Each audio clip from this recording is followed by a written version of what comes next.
పొద్దున పోతూ ఊగున తెల్లవారుతున్నది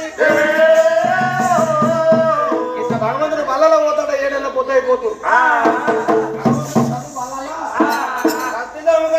బాగుతాము బల్లవుతావు 64 33 పురాణాలు